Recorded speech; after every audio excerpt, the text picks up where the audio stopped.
"What do you mean you don't have the keys? The house is empty." "That can't be right," I said, my knuckles white as I gripped my phone. The neighbor across the street was staring at me from his porch, watching me pace back and forth in front of what used to be my home. My name is Jasmine Rojas, and I had just driven 4 hours from my university to Bakersfield for spring break, only to find my childhood home with a for sale sign hammered into the front lawn. The windows were bare, no curtains, no furniture visible inside. 3 black garbage bags sat on the porch like unwanted guests. When I peeked inside one, I saw my clothes, my books, fragments of the life I'd left behind when I went to college. "Your father said you should have called first," my Uncle Thomas said, his voice hesitant on the other end of the line. "They moved last week. Didn't they tell you?" "No," I said, the word barely making it past the lump in my throat. "They didn't tell me anything." I hung up and called my father. Each ring felt like an eternity. "Hello?" His voice was flat, emotionless. "Dad? The house is empty. There are garbage bags with my stuff on the porch. What's going on?" A pause. Then, "We moved. You're an adult now. Deal with it." The line went dead. I stared at my phone, stunned. I called back, straight to voicemail. I tried my mother's phone. The same. My younger brother's phone. No answer. Just like that, I had been erased from their lives. No warning, no goodbye, not even the courtesy of a forwarding address.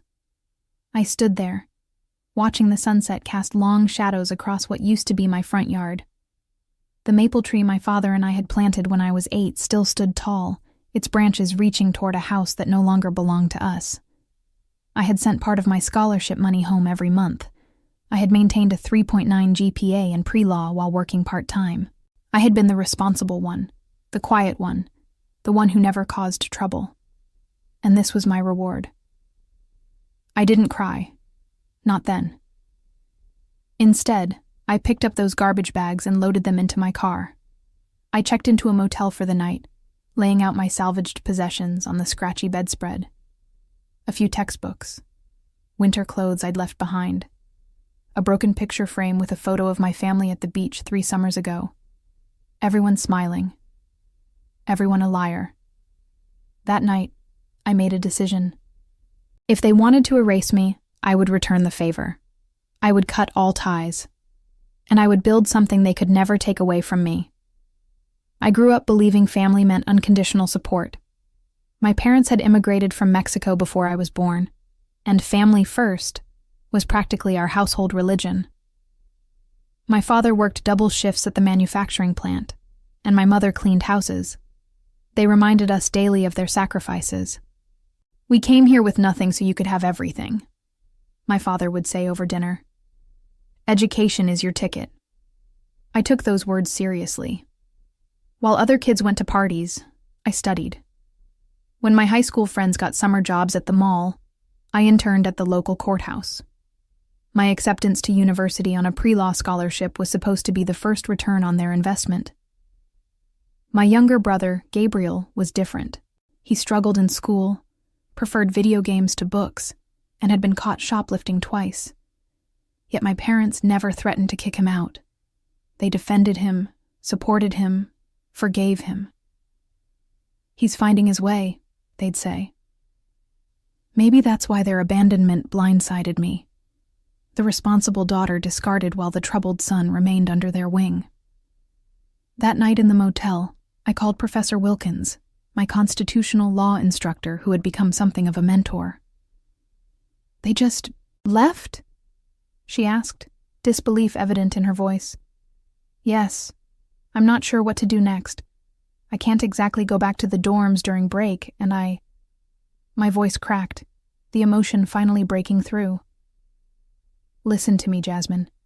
Come stay with me until the dorms reopen. We'll figure this out together." Professor Wilkins lived alone in a Victorian house filled with books and 2 elderly cats. She gave me her guest room and a key. "No time limit," she said. "Focus on your studies."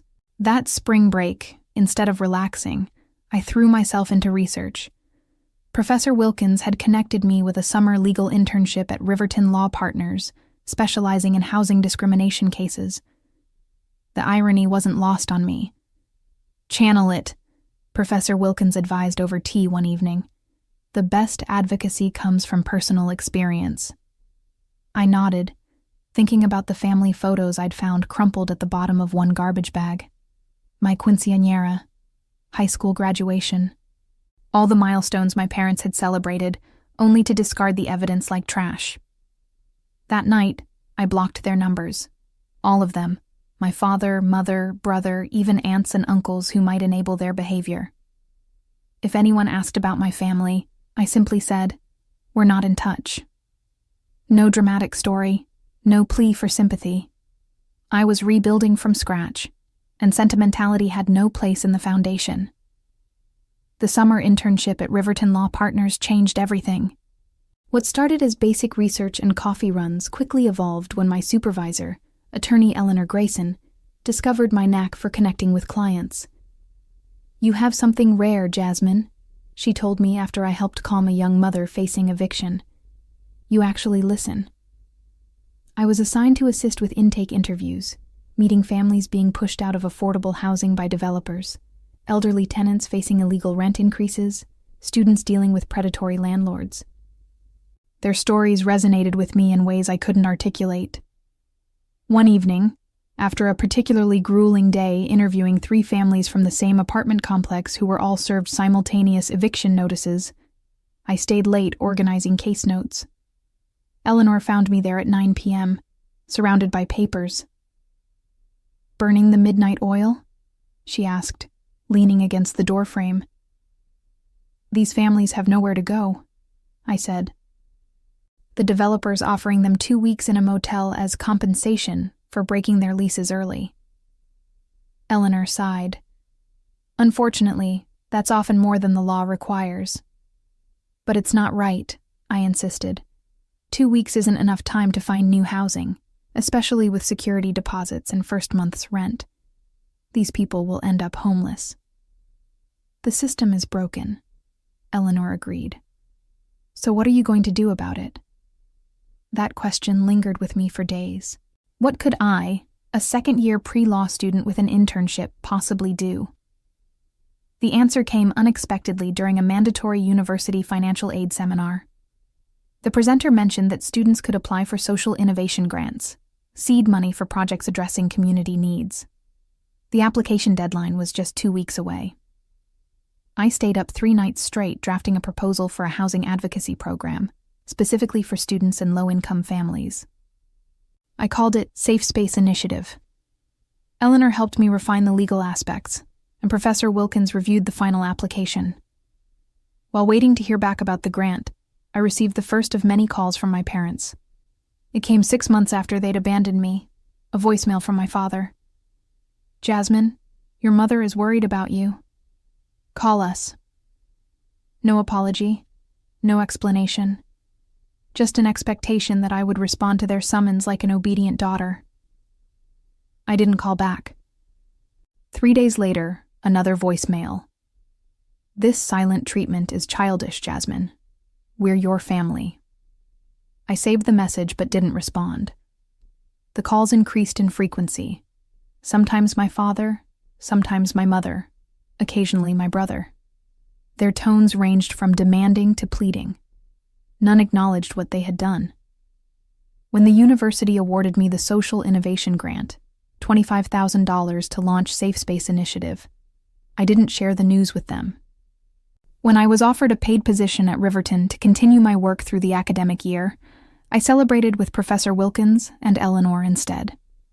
My new family was forming around me, people who supported me not out of obligation, but out of genuine respect and care. By January, the Safe Space Initiative had assisted 23 students fighting wrongful evictions. We operated out of a converted storage room at Riverton Law Partners, with 2 volunteer paralegals and a rotating schedule of law students earning clinical hours.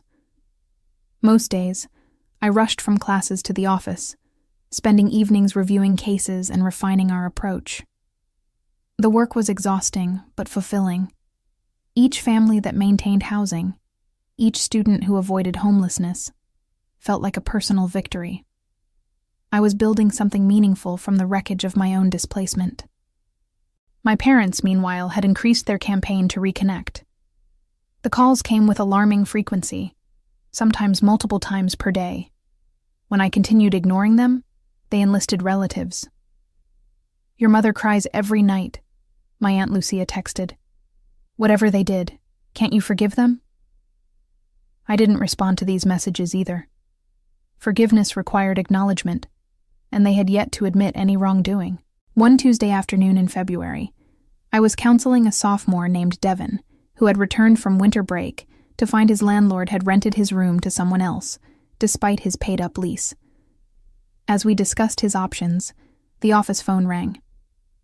"Safe Space Initiative, this is Jasmine," I answered, gesturing apologetically to Devin. "Jasmine, is that you?" It was my mother's voice. My stomach dropped. "How did you get this number?" "It's on your website," she said. "Why haven't you returned our calls? We've been worried sick." Devin shifted uncomfortably in his chair. I covered the mouthpiece. "I'm sorry. I need to handle this. Would you mind waiting outside for a moment?" After he left, I uncovered the phone. "This is my workplace. Please don't call here again." "We're your parents," my mother said, her voice breaking. "We have the right—" "You lost that right," I interrupted, "when you put my belongings in garbage bags and sold our house without telling me.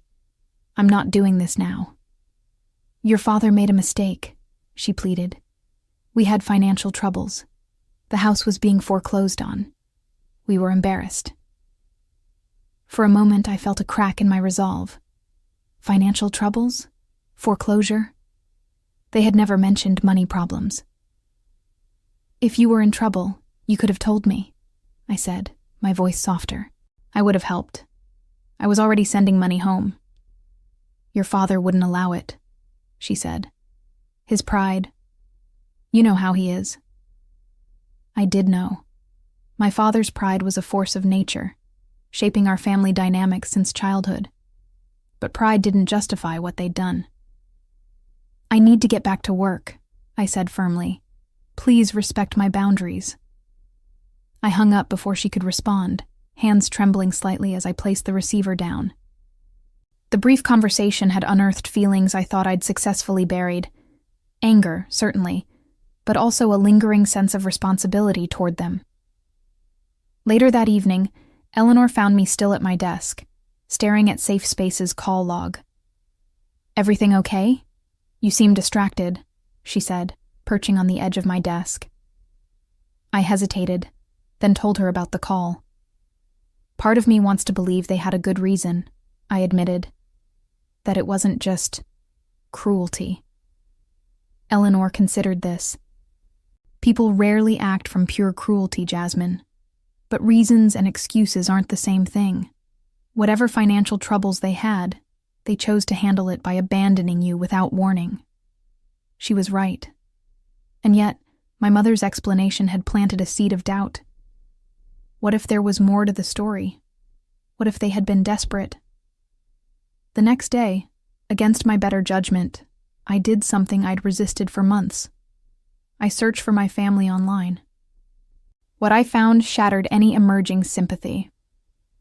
A cheerful Facebook post from my mother dated just 3 weeks after they'd moved, showing her, my father, and Gabriel smiling in front of a new house. The caption read, "New beginnings, so blessed." There had been no financial crisis. There had been no foreclosure. There had just been a decision to leave me behind. The unanswered calls accumulated like falling snow, 120, 150, 200. My parents' voicemails evolved from demanding to pleading, occasionally peppered with information about their new lives, as if we were having a normal, ongoing conversation instead of a one-sided bombardment. Gabriel got accepted to community college, my mother reported in late March. "He's studying computer programming. You always said he was smart." "The neighbors brought us tamales," my father announced in April. Not as good as your mother's, but they're trying to be welcoming. These casual updates infuriated me more than their earlier demands. They were living their lives, forming new community connections, celebrating milestones, all while I was still processing the trauma of their abandonment. Meanwhile, Safe Space Initiative was gaining attention. A local news station ran a feature on our work, interviewing several students we'd helped. The university newspaper followed with a profile highlighting my innovative approach to housing justice. These small spotlights increased our caseload dramatically. "We need more resources," I told Eleanor one afternoon, gesturing at our overflowing intake folders. "More volunteers, more space, more funding." "I might have a solution," she replied. "The Watkins Foundation is accepting proposals for their annual social justice grants. The award is substantial, enough to hire staff and rent proper offices." The application process was grueling. I spent weeks drafting and redrafting our proposal, gathering testimonials from clients, and compiling data on housing insecurity among students. The final document ran to 47 pages, detailing Safe Space's mission, methodology, and measurable impacts. 2 days after submission, I received a call from an unfamiliar number with my hometown's area code. "Hello?" I answered cautiously.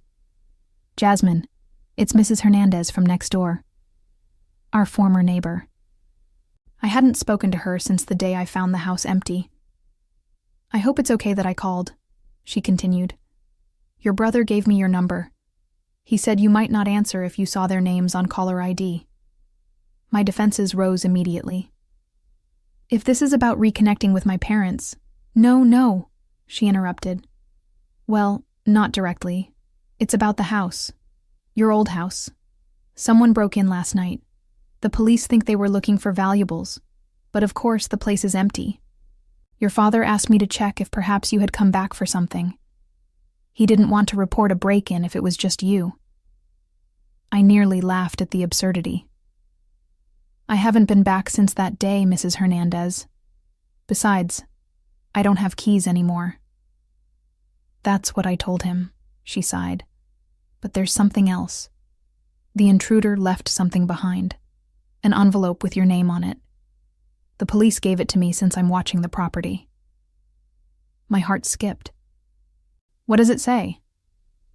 "I haven't opened it," she said. "It's addressed to you. But it looks official. There's a law firm's name on it." "Official mail at my old address? No one should be sending me legal documents there. I'd updated my address months ago." "Can you open it?" I asked. "Just tell me what it says." I heard paper tearing, then silence. "Mrs. Hernandez? It's about your grandmother's estate," she said finally. "Your maternal grandmother. In Mexico?" My grandmother had died when I was 13. I barely remembered her. "What about her estate?" "It says you've inherited property in Oaxaca," Mrs. Hernandez read slowly. "And there's a bank statement. Jasmine, it shows a balance of over $400,000. My mind reeled. That can't be right. My grandmother lived simply.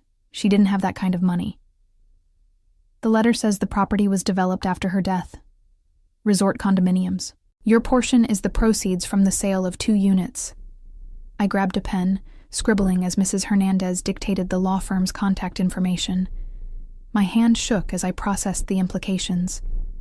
Does it say when this inheritance became available? Mrs. Hernandez paused, papers shuffling. Yes, it was finalized last March. Last March, 1 month before my parents abandoned me. The timing couldn't be coincidence. They had known about my inheritance, and they had left me behind anyway. The Watkins Foundation called while I was still processing the inheritance bombshell. We'd been selected as finalists for their grant and needed to prepare a presentation for their board. Under normal circumstances, this would have been cause for celebration. The foundation's backing would transform Safe Space from a scrappy student initiative into a legitimate nonprofit. But I was distracted, my thoughts circling back to my grandmother's unexpected legacy. After consulting with Eleanor, I contacted the Mexican law firm handling the estate. They confirmed everything. The inheritance was legitimate, the money was mine, and, most tellingly, notification had been sent to my parents as my legal guardians over a year ago, when I was still 19. They kept this from me, I told Professor Wilkins during one of our regular dinners.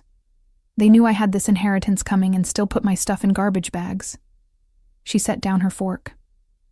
Have you considered why? Money, I said bitterly. They probably thought they deserved it more than I did. Perhaps, she conceded. But hiding an inheritance is difficult. You would have found out eventually. Maybe they were planning to tell me on their terms, to make me grateful, dependent. I pushed my plate away, appetite gone.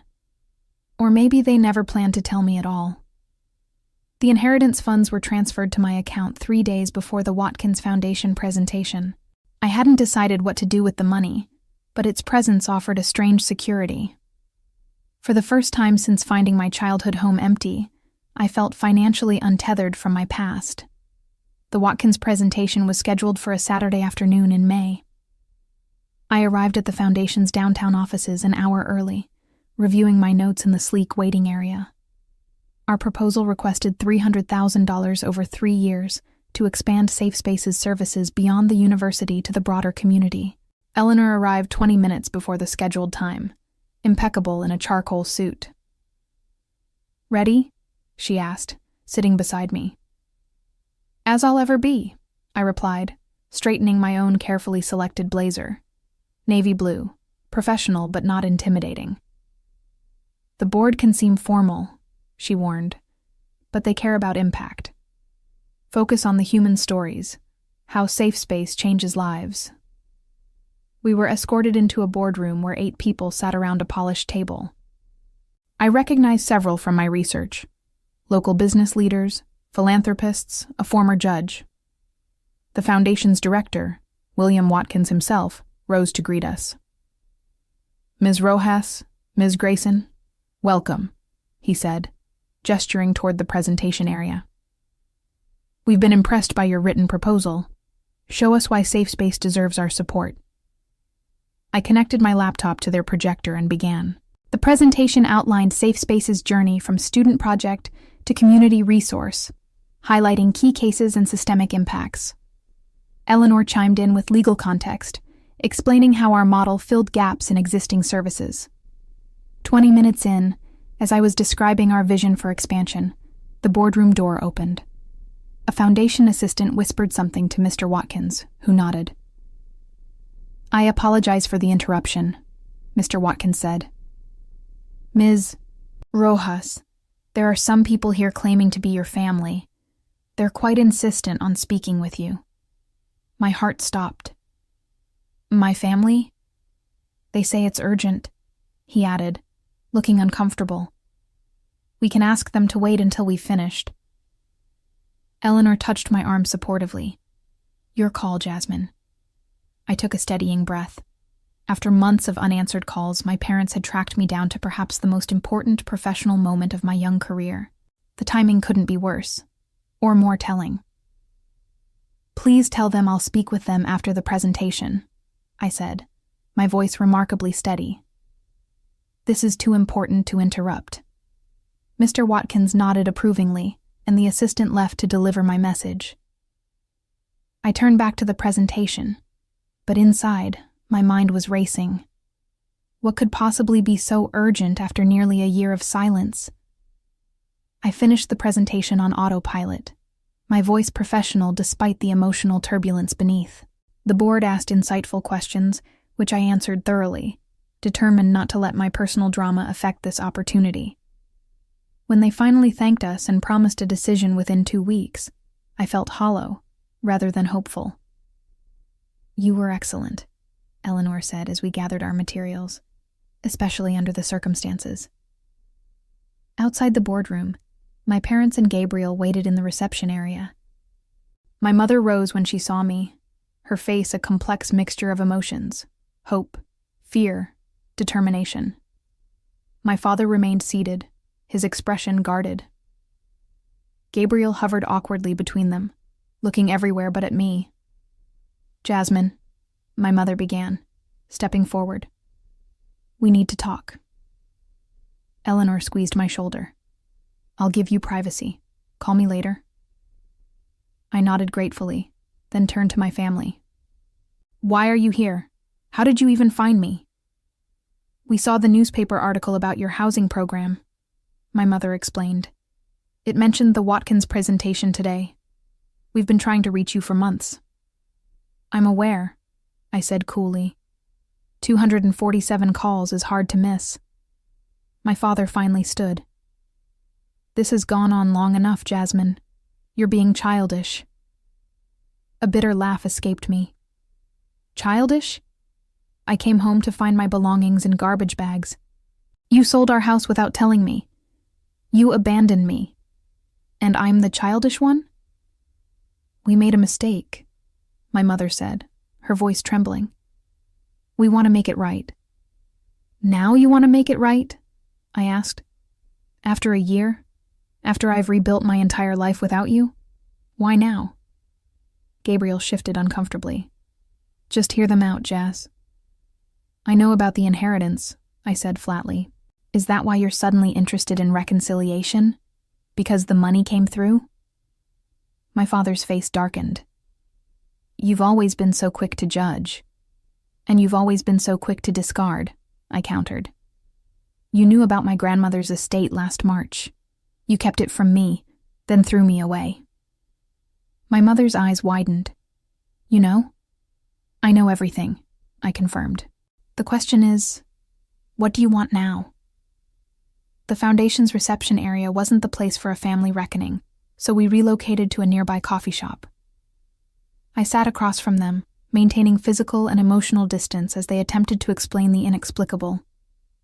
We were ashamed, my mother admitted, cradling her untouched coffee. The foreclosure. Your father lost his job and I couldn't make enough cleaning houses. We couldn't tell you. So instead of asking for help, you abandoned me. I kept my voice low, controlled. We found out about your grandmother's money right after you left for spring semester, my father explained. The lawyers said you'd inherit when you turned 21. We thought if we moved, started over somewhere new, we could fix our finances before you found out. By selling the house and leaving me with nothing, we panicked, my mother said. Your father thought you would be better off without our problems. You had your scholarship, your university friends. And now? I pressed. Why the sudden change of heart? They exchanged glances. Gabriel spoke up. They made a terrible mistake, Jazz. They know that now. The safe space thing, my father added gruffly. In the newspaper, we saw what you've accomplished, and we realized we'd lost something precious. Your successful daughter, I translated bitterly. No, my mother insisted. Our family, our connection.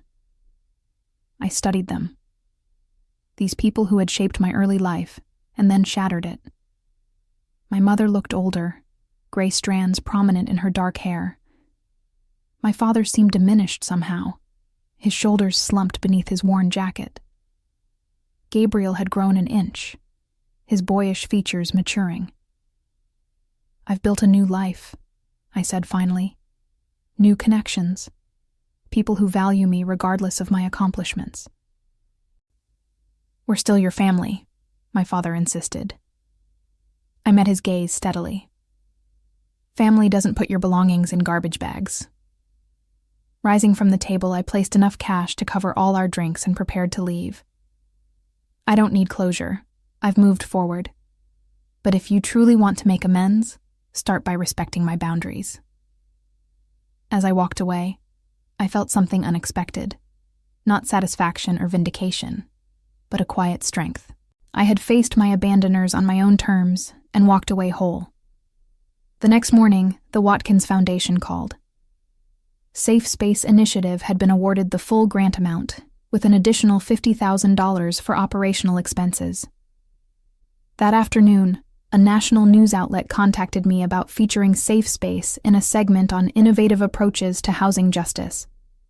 When the story aired 2 weeks later, it reached millions of viewers, including, I later learned, my parents. They never called again. Sometimes the family you build yourself becomes stronger than the one you were born into. And as I looked toward my future, I knew I would never again measure my worth through someone else's eyes.